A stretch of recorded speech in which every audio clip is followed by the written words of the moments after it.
current narrative of Kyle Shanahan and how for somebody who's had so much success really is getting hated on because of that success. You hate on him because he hasn't won the big one, because he's been in the NFC Championship so much and because he's been to Super Bowls, right? But he just hasn't won the big one. Where are you at with Shanahan, where the Niners are, and how do you view it? I don't think he's on any type of hot seat. I don't even know if it's lukewarm. He's a great freaking coach is where I'm at with him. I mean, the guy's offense produces points. They just scored 33 a game with a third-string quarterback. He went to a Super Bowl with Jimmy freaking Garoppolo. Mm-hmm. I mean, come on, Kyle Shanahan, let's get real about this.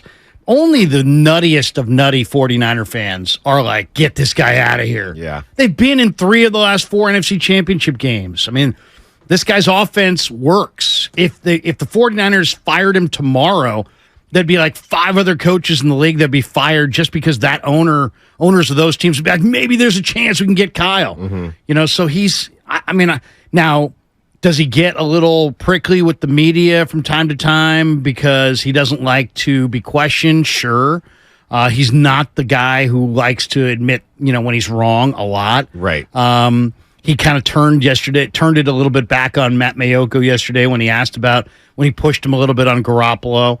But, at the end of the day, come on. John Lynch, Kyle Shanahan, do we forget or do we have such short-term memory we can't remember Chip Kelly? Exactly. Or Jim Tom Sula? Exactly. Those guys were relative donkeys compared to this guy. So, I every time I see on Twitter, on social media, fire Shanahan, I always think to myself, you know what? That's like saying I'm going to take a sledgehammer to my kitchen counters. It's like, yeah, okay, you can destroy it. Anybody can destroy it, but can you build it back up? Who are you going to replace him with? Who's better than Shanahan? Exactly. And that's not to say that there isn't somebody, but it's an unknown. And as they say, the devil you know is better than the devil you don't. And if the devil is getting you to the NFC Championship basically every year, that's not really a bad situation. And I look at it, Larry, very similarly to leaving a job, right? You can not like your job and think, I deserve a better job, but you better have a job in place before you quit. Because if you quit and you don't have another job lined up, now you have no money and now you're not going to have a salary or an income. So unless you have a surefire plan with who you think can be that much better than Shanahan, I don't know if the juice is worth the squeeze, so I don't even know why we're talking about it. But, Larry, let's go to the cut that you just mentioned about Shanahan and the back and forth about the QB situation and the use of the word weird versus unusual.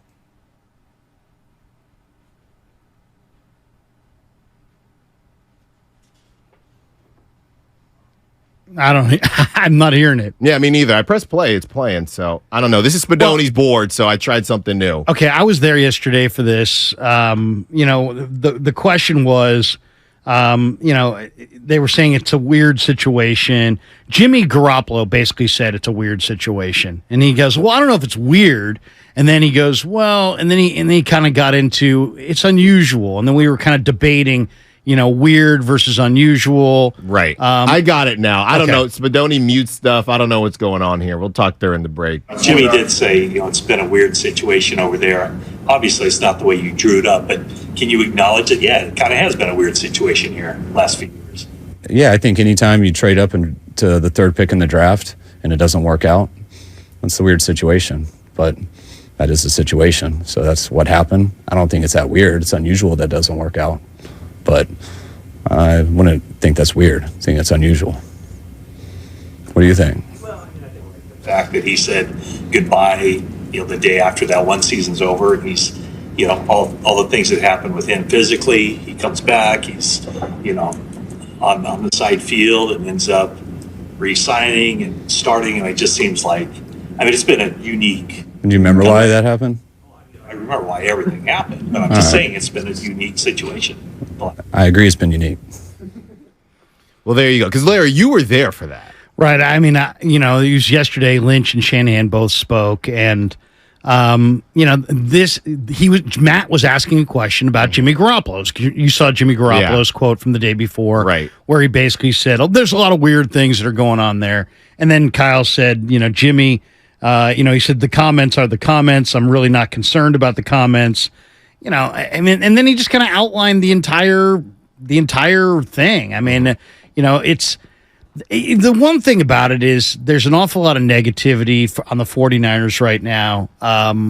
And it's literally they can't get to week 1 fast enough. Seriously. So we can start talking real football.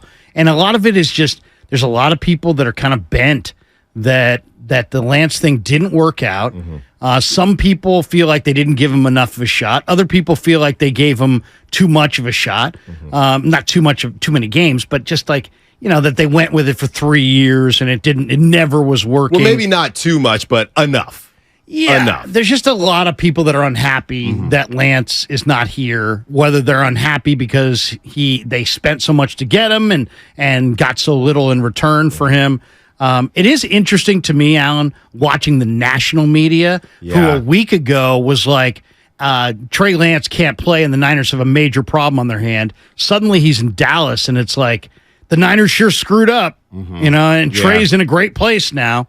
We're going to find out. Right. We're going to eventually we're going to find out if he can play. I'm of the belief that Trey is going to figure it out, but that he was nowhere close to figuring it out in time for Heinz Field in week 1.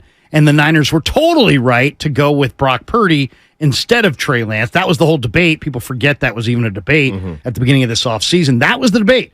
Brock or Trey? Well, it was clear they should have gone with Brock. He's way more advanced. But that doesn't mean that Trey Lance is never going to figure it out. I think he is. I think it's going to take 2 or 3 years. Yeah. I think it's going to be a lot like Alex Smith. Yeah, and I don't, unless Dak hangs on to the interception train, I don't know that it's going to be in Dallas either. I don't know the rules when they are able to flip Trey, but I don't know that it's going to be in a Dallas Cowboy uniform. I would say this. I think Jerry Jones hopes it's not in a Dallas Cowboys uniform because that would mean that Dak didn't do his job, right? Whether it be injury or whatever. So I don't know what's going to happen here. And obviously, Larry, we haven't done a show since, I don't know, beginning of the year or something like that, maybe even last year. So it's good to see you, man. Good to see you. So kind of just burying the hatchet on Trey Lance and that situation. Yeah, the Trey versus Brock thing, I think died pretty quickly. In my mind, it was never a thought because of what Brock did this season. When people started getting a little bit testy and prickly after that was the fact of, hey, why can't Trey be a backup? We know what Sam Darnold has done. So for me, you have to understand or you have to feel like you know what your backup is going to do for better or for worse, which is a really interesting situation in the NFL because, for example, and I know this guy is also super raw, even more raw than Trayson would say, Anthony Richardson, and I've used this example, Anthony Richardson, if somebody comes in and pulls a Brock Purdy, right? Whoever the backup is, I don't even know. It's Gardner Minshew. Gardner Minshew. That's actually a perfect example. Let's say Gardner Minshew, because I think if Gardner Minshew, I thought if Jalen Hurts didn't get off to a hot start in Philly last year, people would be clamoring for Gardner Minshew. He's got the mustache. I don't know if he still has it. The Minshew magic. The Minshew magic. So if Anthony Richardson, God forbid, got hurt, and Minshew goes on a 6-0 Brock Purdy-esque run, and you have Anthony Richardson waiting in the wings still, the Colts would have a decision to make, but you don't want Anthony Richardson as your quarterback, as your backup quarterback, because if something goes down with Gardner Minshew, you need somebody that you know what they're going to do for the most part, for better or for worse. That's why most of these backups, their ceilings aren't that high, but their floors aren't that deep either. So I understand why Trey wasn't the backup, but I also understand why people on its face don't understand why Trey wouldn't be the backup. Do you ever see that commercial where the couple is sitting at dinner and the wife says, or the girlfriend says to the guy, I love you. And then he just gives her a total stone face. And then she gets up and she storms off. And then like 5 seconds later, he goes, I love you too. And she's not there. And then on the bottom of the screen, it says timing is everything. Oh, you know what I mean? Gosh, yeah. That's what's going on here. The Niners timing And it just didn't jive with Trey. At they all. should have drafted Trey in the first draft. Of course, he wasn't in that first draft. So you could argue they should have went with Mahomes or Watson, but that's 2020 hindsight. Right. They should have gone for the young quarterback when they were building up the roster.